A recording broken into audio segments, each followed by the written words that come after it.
Salutations à toutes et tous, on se retrouve enfin pour parler de la suite et fin de la série incroyablement surcotée qui est Squid Games. Même si à mon avis c'est un peu nuancé avec le temps. Mais je considère toujours que c'est une série qui ne mérite absolument pas son succès. Mais je dois effectivement lui reconnaître pas mal de qualités, surtout avec le recul. C'est-à-dire que les saisons 2 et 3, enfin, saison 2 et 3, m'ont beaucoup fait regretter la première saison. Puis avec le recul, je me suis rendu compte que les personnages étaient mieux écrits, que certains des jeux étaient plus intéressants, et que globalement, tout était mieux maîtrisé dans la première saison. Puis notamment, par exemple, l'exemple du son, enfin de la musique, je trouvais que l'ambiance sonore, même l'ambiance, était beaucoup plus imprégnante, beaucoup plus personnelle dans la première saison. C'est vrai que, passé l'effet waouh, on n'a pas cet effet de surprise et de découverte. Mais j'ai quand même, enfin, c'est même pas une impression, c'est effectivement le thème principal et même la plupart des thèmes iconiques de la première saison sont soit absents, soit quasiment pas utilisés dans les parties 2 et 3. C'est très dommage. Et l'exemple ultime, c'est les jeux, vraiment. Du coup, la première saison, c'est 9 épisodes. Sachant que le deuxième épisode, on peut le jeter à la poubelle, qui sert un peu à rien, on va dire. Du coup, on a en fait vraiment 8 épisodes. Et ces 8 épisodes condensent les 6 jeux. Or là, il faut 7 et 6, donc 13 épisodes pour refaire 6 jeux. Donc on passe de 8 à 13 pour 6 jeux. C'est quand même assez violent en termes de rythme. Et en termes de jeu aussi. On va revenir du coup sur cette partie 3.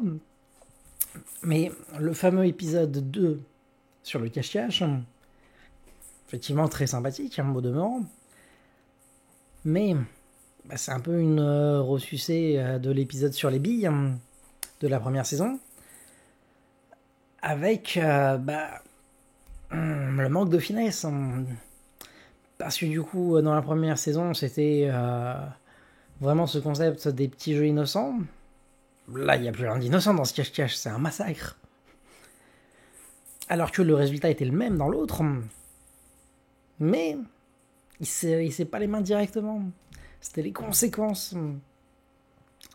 Mais on le savait qu'ils allaient se faire buter du coup.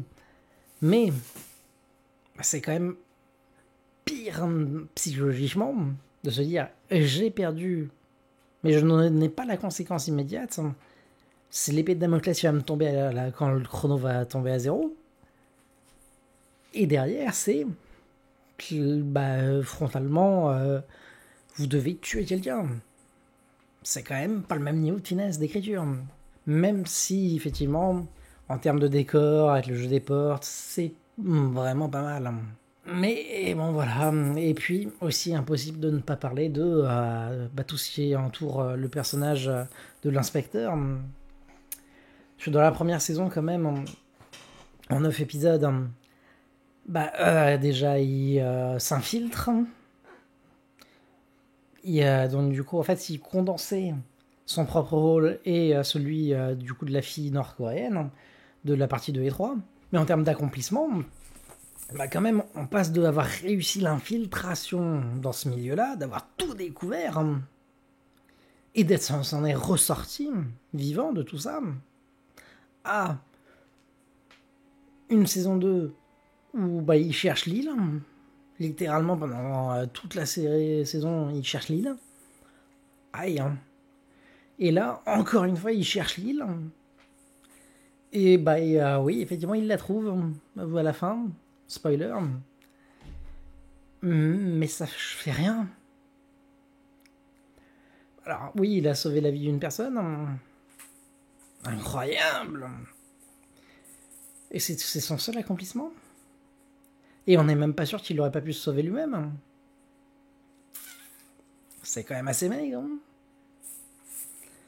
Pour un truc qui prend autant de place dans les saisons 2 et 3. Aïe aïe aïe. C'est avec le recul qu'on se rend compte d'à quel point, en fait, tout ce que les saisons 2 et 3 font, en 13 épisodes.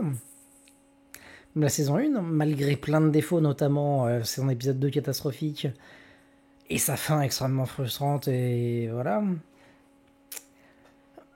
Bah, mine de rien, la saison 1 faisait tout mieux, et mieux rythmé surtout. Mais revenons-en du coup sur cette saison 3, et bien du coup, bah, ça en fait c'est vraiment la suite de la saison 2 directement. En fait, c'est la saison 2 qui a été coupée. Hein.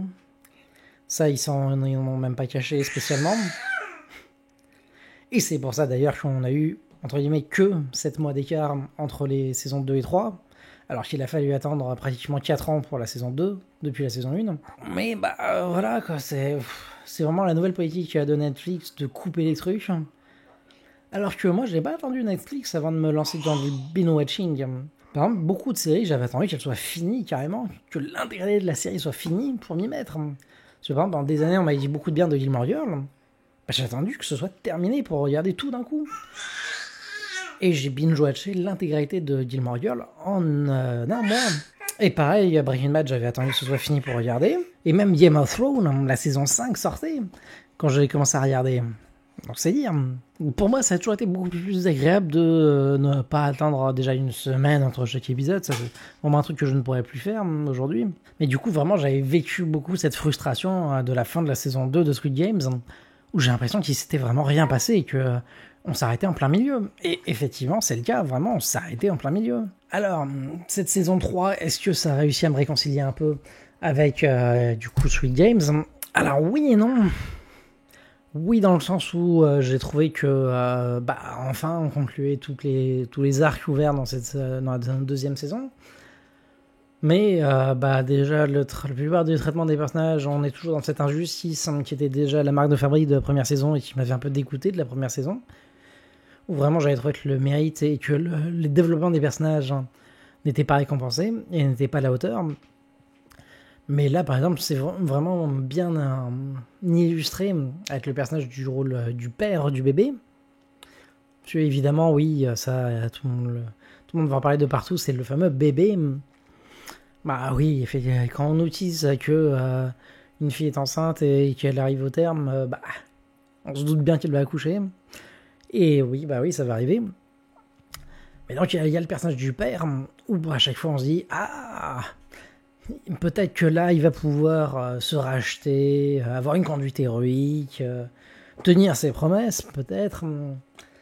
Et il y a plein de moments où il pourrait prouver sa bravoure ou se racheter. Et justement, la série joue beaucoup avec le suspense là-dessus. Mais non, ça va. C'est un connard jusqu'à la dernière seconde. Et ça fait partie un peu des déceptions parce qu'il y a beaucoup de personnages qu'on attend une évolution de personnage, un développement de personnage, tout simplement. Les bases d'un scénario qui n'arriveront pas. Comme avec le Palufré. Le jeune qui est un peu fébrile et timide, ou ça on s'en fout un peu donc on va le spoiler.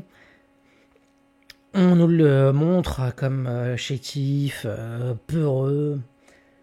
Du coup, qu'est-ce qu'on attend ? On attend qu'il prouve sa bravoure, qu'il se réveille et tout ça. Pas du tout. Au contraire, il va même sombrer dans la drogue et devenir une merde, encore pire qu'avant. Waouh, ça c'est du bon développement de personnage.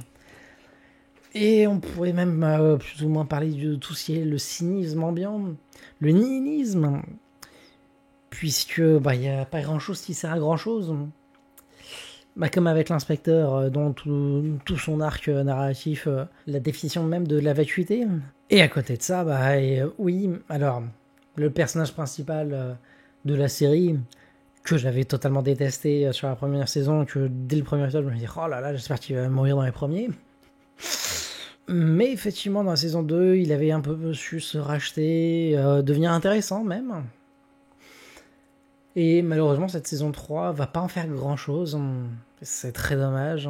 Bon, quitte à finir, et vu tout ce qui était déjà fait avant, on souffle un peu, mais globalement, on s'en sort pas si mal.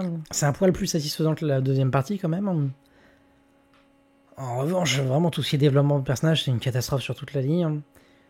Et vraiment, ça m'a fait énormément regretter la première saison. Je pensais pas dire ça, mais vraiment, je me suis dit avec le recul,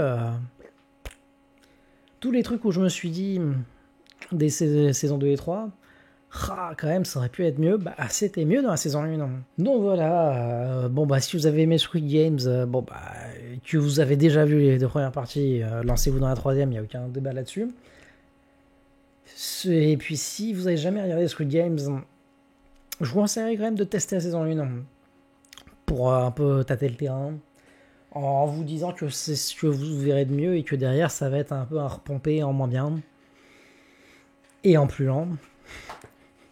Donc pas foufou, mais bon. Et au passage, dernier petit spoiler, zappez jusqu'à la fin de la vidéo si jamais vous n'avez pas envie de le savoir ou de vous faire spoiler. Mais la toute fin ouvre un peu la porte au fameux entre guillemets remake, mais qui en fait serait plutôt une suite qui se passe dans le même univers. Le Squid Games US de David Fincher, ni plus ni moins, qui aurait du coup en recruteuse Cate Blanchett, carrément, oui. Et donc c'est teasé à la fin de Squid Game partie 3. Vous prenez pas, c'est pareil, il vous le tease. Voilà, c'est cadeau. Est-ce qu'on attend ça? Pas vraiment. Mais c'est vrai que comme les jeux étaient un peu claqués globalement, on regrette un peu les jeux de la saison 1, globalement. Mais peut-être que avec un peu la démesure américaine, il y a peut-être des choses à faire. On verra. Mais a priori, comme on n'a pas de date de tournage ni rien, bon bah on peut attendre au moins 2027, ça c'est à peu près sûr. Voire 2028, on verra. En tout cas, c'est à peu près sûr que l'univers de Squid Games va continuer. On sera là pour en parler, peut-être. Et peut-être qu'aussi, un de ces quatre, je vous ferai une vidéo sur la Switch 2. Même si pour l'instant, j'ai pas vraiment testé de jeu. Même Mario Kart, je l'ai installé, mais je l'ai pas encore testé. Et sinon, j'espère que je pourrai vous faire d'autres vidéos pendant l'été, même si ça a été un peu compliqué ces dernières semaines. Et bref, continuez de vous cultiver, de regarder des films, des séries. Ne restez pas passifs, jouez aussi aux jeux vidéo. Et puis on se retrouve bientôt, on espère. On fera tout pour. C'était Extrême Nécessité. À la prochaine.